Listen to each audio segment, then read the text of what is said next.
امام حسن کو کس وجہ سے زہر دیا گیا؟ السلام علیکم میرے پیارے دوستو۔ امام حسن مولا علی اور بی فاطمہ کے بیٹے امام حسن 624 عیسوی میں مدینہ میں پیدا ہوئے۔ وہ پیغمبر محمد صلی اللہ علیہ وسلم کے نواسے اور امام حسین کے بھائی تھے۔ امام حسن اپنی غیر معمولی حکمت، تقوی اور سخاوت کے لیے مشہور تھے۔ وہ ایک ماہر خطیب اور ایک بہادر جنگجو بھی تھے، تاہم اس نے جلد ہی جان لیا کہ حالات اس کے حق میں نہیں ہیں، اور یہ کہ شام کے گورنر معاویہ بن ابو سفیان کے پاس ایک بڑی فوج اور زیادہ وسائل تھے۔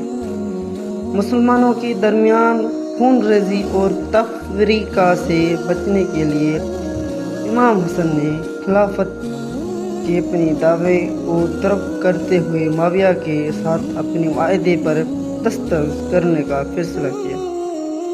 تاہم امام حسن کا خیال تھا کہ یہ کرنا درست فیصلہ تھا، کیونکہ یہ مزید تنازعات کو روکے گا اور مسلمانوں کو ایک رہنما کے تحت مدد ہونے کا موقع فراہم کرے گا۔